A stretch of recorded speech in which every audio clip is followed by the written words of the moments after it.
জনাব মোহাম্মদ শাহাবুদ্দিন গণপ্রজাতন্ত্রী বাংলাদেশের 22তম মহামান্য রাষ্ট্রপতি হিসেবে 24 এপ্রিল 2023 খ্রিস্টাব্দ তারিখে শপথ গ্রহণ করেন। জনাব মোহাম্মদ শাহাবুদ্দিন 1949 সালের 10 ডিসেম্বর পাবনা শহরের শিবরামপুরস্থ জুবিলি ট্যাঙ্ক পাড়ায় জন্মগ্রহণ করেন। তার বাবার নাম শরফুদ্দিন আনসারি, মাতার নাম খায়রুন্নেসা। জনাব মোহাম্মদ শাহাবুদ্দিন রাধানগর মজুমদার একাডেমি থেকে 1966 সালে এসএসসি, পাবনা এডওয়ার্ড কলেজ থেকে 1968 সালে এইচএসসি এবং 1971 সালে অনুষ্ঠিত 1972 সালে বিএসসি ডিগ্রি অর্জন করেন। পরবর্তীতে রাজশাহী বিশ্ববিদ্যালয় থেকে 1974 সালে তিনি মনোবিজ্ঞানের স্নাতকোত্তর ডিগ্রি লাভ করেন।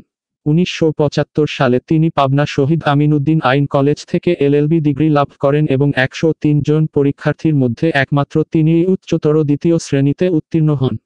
ছাত্রজীবনে রাজনীতিতে যুক্ত হওয়ার পর তিনি 1967-68 সালে পাবনা এডওয়ার্ড কলেজ শাখা ছাত্রলীগের সাধারণ সম্পাদক, 1969-70 সালে অবিভক্ত পাবনা জেলা ছাত্রলীগের সহ সভাপতি এবং 1970-73 সালে পাবনা জেলা ছাত্রলীগের সভাপতির দায়িত্ব পালন করেন। 1971 সালের 23 মার্চ পাবনা টাউন হল ময়দানে বাংলাদেশের পতাকা উত্তোলনকারীদের মধ্যে জনাব মোহাম্মদ শাহাবুদ্দিন ছিলেন অন্যতম। তিনি পাবনা জেলা স্বাধীন বাংলা ছাত্র সংগ্রাম পরিষদের আহ্বায়ক হিসেবে দায়িত্ব পালন করেন। জনাব মোহাম্মদ শাহাবুদ্দিন 1971 সালে মুজিব বাহিনীর সদস্য হিসেবে মহান মুক্তিযুদ্ধে সক্রিয়ভাবে অংশ নেন। তিনি 1974 সালে পাবনা জেলা যুবলীগের সভাপতির দায়িত্ব পালন করেন। 1975 সালে বাংলাদেশ কৃষক শ্রমিক আওয়ামী লীগ বাকশাল গঠিত হলে জাতির পিতা বঙ্গবন্ধু শেখ মুজিবুর রহমান তাকে পাবনা জেলা বাকশালের যুগ্ম সম্পাদক হিসাবে মনোনয়ন দেন। 1975-এর 15 আগস্ট জাতির পিতা বঙ্গবন্ধু শেখ মুজিবুর রহমানের নির্মম হত্যাকাণ্ডের প্রতিবাদে জনাব মোহাম্মদ শাহাবুদ্দিন পাবনায় প্রতিরোধ মিছিলে নেতৃত্ব দেন।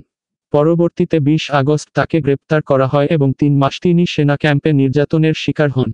পরে তাকে কারাগারে পাঠানো হয় এবং 3 বছর কারাভোগের পর 1978 সালে তিনি মুক্তি পান।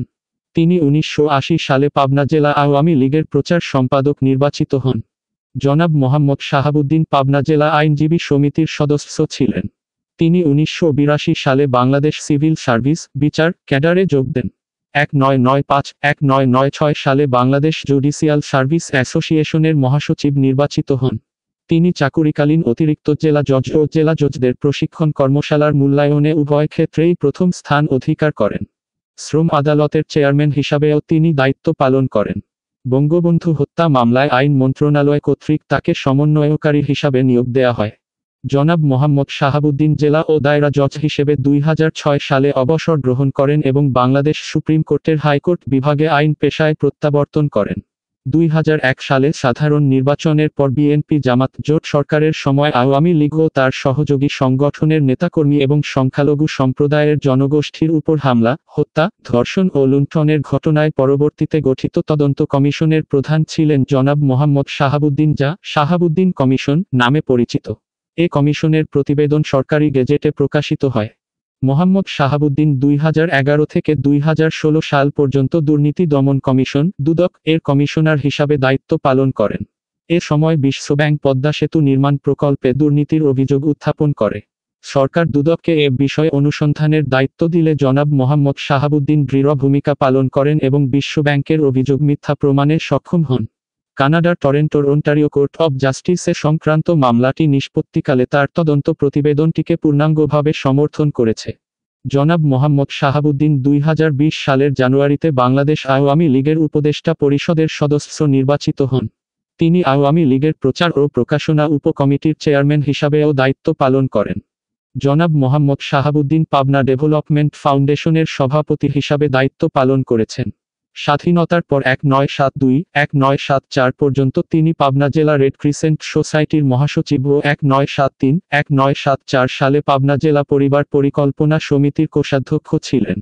তিনি Pabna press club, Annada Gobinda public library ও বনমালী শিল্পচর্চা কেন্দ্রের জীবন সদস্য। জনাব মোহাম্মদ শাহাবুদ্দিনের স্ত্রী ড. রেবেকা সুলতানা সরকারের যুগ্ম সচিব হিসাবে 2009 সালে অবসর গ্রহণ করেন। তিনি বর্তমানে একটি বেসরকারি বিশ্ববিদ্যালয়ের অধ্যাপক ও পরিচালক হিসাবে কর্মরত। মো. আরশাদ আদনান তাদের একমাত্র সন্তান। তার 2 যমজ নাতি তাহসিন মো. আদনান ও তাহমিদ মো. আদনান এ লেভেলে পড়াশোনা করছে।